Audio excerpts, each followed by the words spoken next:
Hey you guys, this is Multikiller Joe and today I'm signing in with a horror review, and this will be a game review, and in this I'll be showing y'all footage of the game, actual gameplay footage that I did of the game, some of the game, and I'll be explaining it and reviewing it for you guys. So with that being said, let's get started.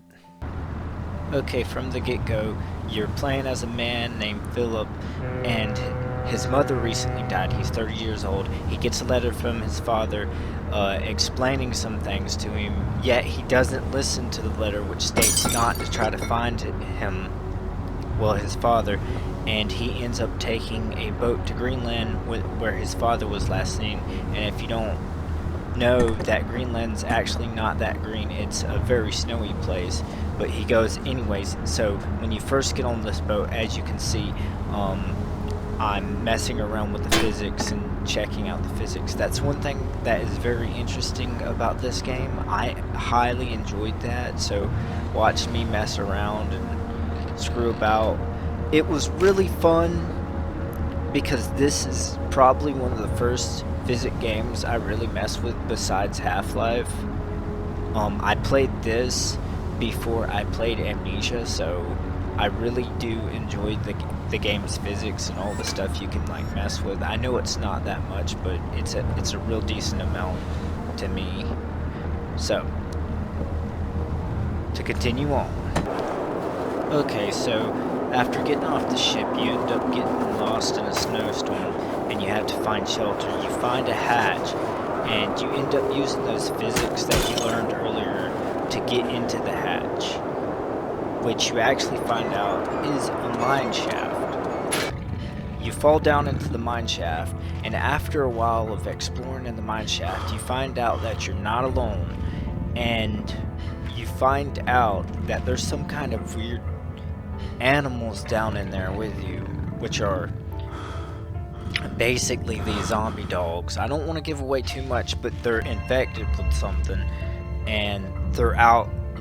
You're their meal, and you got to be careful around. But in this, unlike Amnesia, you can actually use weapons and kill them. But the thing is, it's not that accurate when you're using your weapons, and this is what I like. And when you're using the weapon, you can miss sometimes because it's not the best combat system. They did that on purpose to make it hard for you. Eventually they got rid of the combat system in the second game to Penumbra, which would be Black Plague, which is the next in the series. But the dogs, as you can see, I miss and I end up getting screwed over for it. So you basically got to figure out puzzles down here while avoiding these dogs. And also there's spiders too, and a big giant worm later on that you have to run from like 2 times. And you have to fight it in Black Plague, which is the next game later on. It's basically mostly you doing puzzles and trying to avoid the dogs or kill the dogs. I usually kill the dogs just to get them out of the way, and it just makes the game a lot easier. And there's these giant spiders, like I said earlier, but they're later on in the game, but you see them early off in the game at points, like right here. See that it's crawling around in the cave, which is really creepy. Okay, since I've showed you guys some gameplay, now it comes to the likes and dislikes, and then I'm going to give my rating. So, with that being said, y'all have seen some gameplay. It's a pretty decent game. My likes. It has more atmosphere in it than I would say Amnesia on some parts. It also has more lighting than Amnesia, like as in light sources. Like for one, I could at one point I had a flare in it, at another point I have a flashlight, and you have a glow stick that never goes out of light, so you're never stuck in the dark. Also, I like the fact that I don't go insane slowly like in Amnesia: The Dark Descent, because that's annoying. And I also like the different variety of monsters, because there's a big giant worm, there's spiders, and there's zombie dogs. That's pretty cool.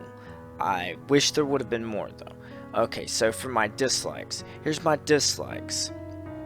So as for my dislikes, I just think they were lacking in content because a lot of stuff was cut from Penumbra Overture, which would be most likely the Hunter and a lot of other things. So for this, I'm going to give it a 4 out of 5 stars because it is worth the play and I really do like it. I was considering giving it a 4.5 stars, but then I thought, well, some content was cut from it and it does have some issues. Like, for one, this was before Amnesia, so this was them learning how to do a horror game. And I thought, hey, boom, I'm gonna rate it as this. I still like it a good bit more than Amnesia in some ways, so tell me what you guys think. I'll have a link below if y'all would like to get this on Steam. There's no free version of it, but you can buy it on Steam. It is pretty cheap, and it may give you all the DLC, or it should give you all the other chapters of Penumbra, like Black Plague and Requiem, which I don't like Requiem, but it should give you all that. So let me know what you guys think about this review. I enjoyed this game. It's a decent game. I showed y'all some gameplay. Tell me what you think. Tell me if you would try this game. This has been Multikiller Joe, and I am signing out.